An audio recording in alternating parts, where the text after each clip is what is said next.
About a year ago, I know you've already heard this story, but for those who weren't here the last time, I lost my job. And since then, you've taught me how to adjust and fork in the road and be appreciative of where I am right now. I have done amazing work with myself. Over the past 1 month, I have had 3 interviews from wonderful companies that I just felt really aligned with and happy about, and I even started celebrating joining them. None of them have hired me. I feel that I'm just on the cusp of... You are. But I have 1 month of pocket money in my savings account. So how can one best get over the hump? And how can one best create with the time component added to it? Well, the time component is an upstream component, isn't it? Because when you say things are getting really good and good companies are calling me in for interviews, that's really a downstream thought. Yeah. But then when you say, but no one's hired me, that's an upstream thought. And so then you try to get that moving back that way. When you say, no one's hired me and I only have 1 month left, so they better call me fast, those are really upstream thoughts. So here you stand, here and now, and everything that you've lived has caused you on this subject of employment to ask for the solution of a really good feeling, mind-stimulating, uplifting environment that pays you really well. In other words, you've created a really wonderful job scenario by virtue of what you've been living. Yes. It's in the process of becoming for you. And now, here you stand in awareness of this scenario, and you say, it hasn't happened yet, which is upstream. So then you say, here I stand, and it hasn't happened, which means what happens to what's happening in your now is that it just extends a little further into your future. And you say, but it's not happening, so what's happening now just extends a little further into your future. So your future experience cannot change if all you're doing is observing your now experience. Because now is dominant. That's what our friend said earlier. Does what's happening now have to dominate my vibration? And we say, no, it certainly doesn't have to, but most of you, because you are observing themes, cause it to. You observe what is, you spew it into your future, then you get into your future and you observe what is, and then you spew it into your future, and then you get more of it, and then you spew it into your future, and then you get more of it, and pretty soon you say, well, this is just how it is. And we say, yeah, for you. It's how it is for you, but others are living different realities because they're spewing different things into their future. So now the big question is, well, how can I spew something better into my future than I'm living right now? And we say, you have to care more about how you feel than anything else. That has to be dominant. This thought doesn't feel good, this thought feels better. It's that simple. And I, as a selfish being, am not willing to, for one more moment, hold myself apart from who I have become. We have to say to you, friends, and we say this so lovingly, your world and those that you have lived with, they've really done a number on you. Because you have come to believe in your inferiority and in your unworthiness and in the unlikeliness of things going well. And it didn't come easily. In other words, you got a little whiff of it, you focused upon it, and law of attraction caused them to show it to you stronger. Until bit by bit, you've lost your belief in the universe's fast response to who you really are. And we're here, as we promised you we would be, to remind you that in all of that deciphering, you are becoming, and that you must let yourself gravitate toward that which you have become if you are to be joyful. So now we've come full circle, haven't we? You have to say, if I am to be joyful, I have to close that gap, which brings this big question, but is joy an option for me? Do I get to choose joy? And we say, try it. You just got to try it. And you say, no, I can't find joy. And we say, can you find something that feels better than something that feels awful? In other words, joy might be too far away, but you can find better. You can find better. And in the better, you will feel relief.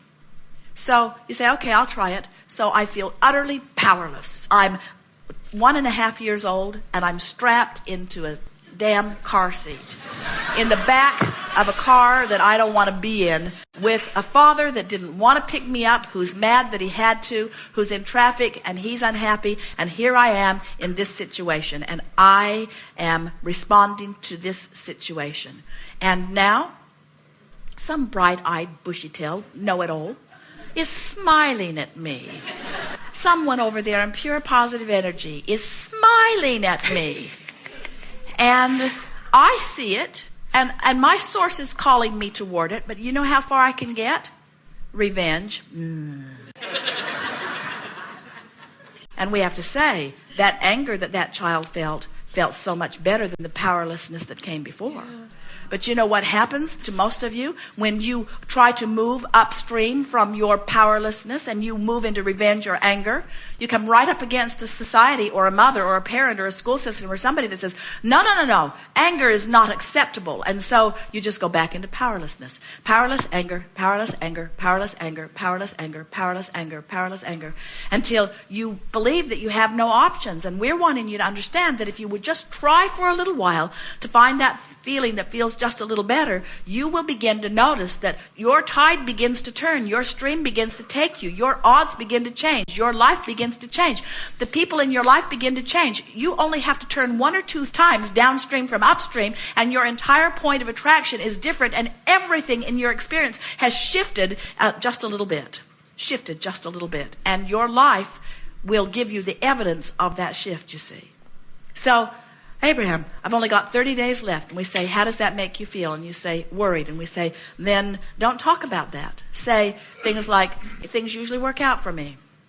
Say things like, I can feel that things are beginning to move in my favor. Say things like, I know I'm really picky and I'm looking for something that's exactly right. And I could have settled for many things. If money were the main factor, I could have said yes to a lot of things that I haven't felt like saying yes to, because my criteria of what I'm wanting is very clear. And I'm not the least bit uncomfortable about holding out for what I really want. I believe that the universe will yield to me what I really want in time. And I know that the universe knows what my time factor is. I don't have to keep saying, I've only got 30 days left, 29 days left, 28 days left, 27 days left, 26 days left.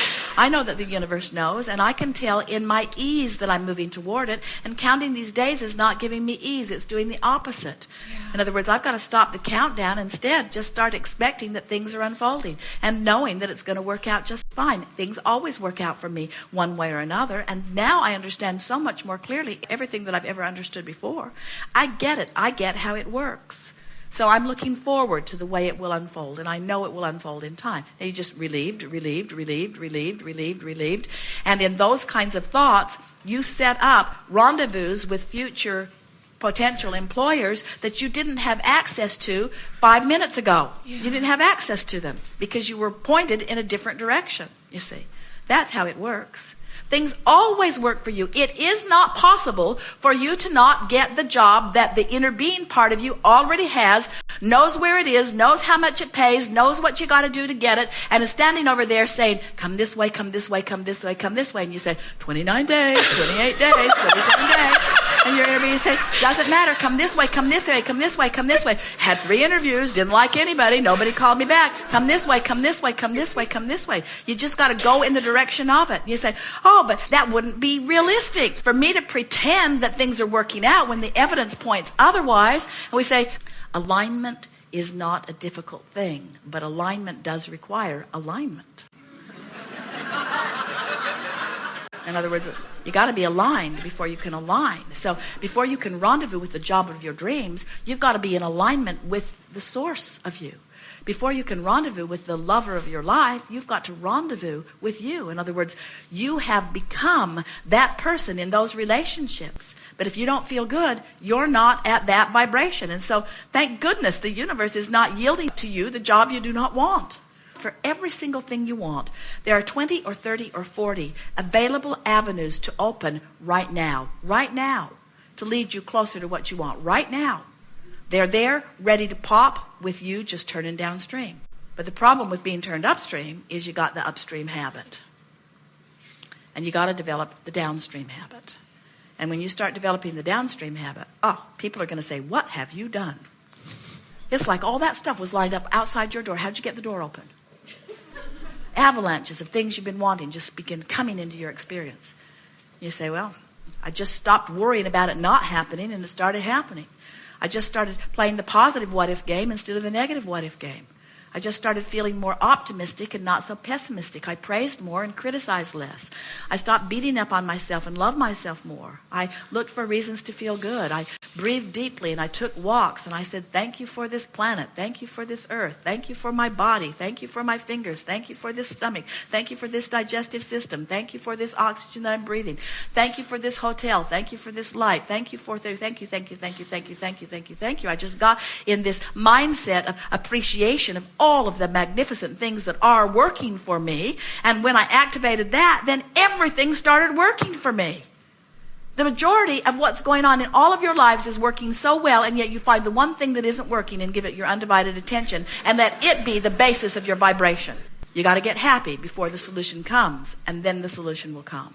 And some of you have been working on a different model than law of attraction model. You say, no, Abraham, it was different for me. When I was little, the louder I bellyached, the more my mother did what I needed her to do.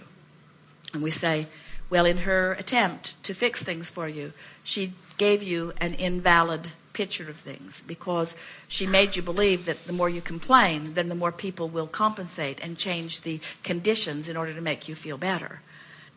We think that it's a nice thing when a child can be grouchy and father is not knocking himself out to fix it. In other words, it's a wonderful thing when your desire to feel good motivates the direction of your thought. That's the guidance you were born with, you see. So this is what we would like to hear from every person that comes forward to sit in the chair. Not, how can I get my lover, or how can I get my job, or what am I doing wrong, or how can I stop doing it wrong to get it right. What we want to hear from you is, do you have any suggestions of what thoughts I might think that would make me feel good? Because that's the whole everything. If you would ask that question, Abraham, do you know something I might think under these conditions that would make me feel better? If you will ask yourself that, how can I feel better now? How can I feel better now? This has my attention. How can I feel better now? Well, I could ignore it. That would make me feel better. But maybe it's something big. Maybe I can't ignore it. Well, then I have to tweak it. If it comes up really infrequently, ignore it. It's not worth the effort. But if it comes up a lot, you got to do something with it. You've got to find a way to feel differently about it. Feel different. So how can I feel different? What is what is. How can I feel different? What is what is. How can I feel different? You have that latitude. You can feel worse or better. So talk to us about this employment. Just softening the whole attitude around all of this. I've been way too much thinking about this, and I've launched these rockets for a very long time, and I know the job is out there waiting for me, and I know that I'll know it when I see it, and I'm happy with myself that I haven't allowed myself to say yes to something that's not a match with what I'm really wanting, and I can feel that the universe is really on my side, and I've placed a sort of false sense of timing in all of this, because I truly know that the universe will deliver to me everything in perfect timing, and things are working out well for me. They always work out well for me. And I'm glad that I know what I know. And I'm glad that I'm getting a handle on the way I feel. And I'm feeling very good on most subjects most of the time. And this subject is no exception. And I'm going to pay attention to the way I'm feeling around money. And I'm going to step by step do something. Every time I feel a little red flag flare up relative to money, I'm going to stop right in that moment. I'm going to say, okay, this is it. This is what Abraham was talking about. Just now, this thought was an upstream thought. How can I make it downstream? And then just do your best. In other words, every time you feel anything less than positive assurance that things are going to go well for you, it's an upstream thought. And then just in that moment, turn it around. And what you'll begin to discover is not only is it easier, but you'll find yourself looking back on this conversation and laughing about it. I didn't need to ask Abraham what to do because it was already set out. Abraham is very kind in that they know what's over there in my vibrational escrow. So Abraham can confidently guide me. We can. For us, it's humorous to listen to any of you fretting over the timing of something unfolding because we see what you want and we see the vividness of it and the bigness of it and the power of it, and we wonder why you worry about anything. And you say, well, we've been trained to worry. And we say, yes, but does it serve you? And you say, well, we don't really know what else to do. And we say, try doing something else. Make a decision. Write these things down. For the next week, I'm going to catch myself in the act of worry, and I'm going to laugh about it. I'm going to laugh my worry away. I'm going to catch myself in the act of not enoughness, and I'm going to laugh my feeling of not enoughness away. Just take those two subjects and make a decision that you're going to laugh them away. And you will be amazed at how often those two subjects will rise within you in a day, and you will have the option to turn downstream. And a week from today, things that looked far and distant and even impossible will be realities in your experience. That's how ready to pop your vibrational escrow is.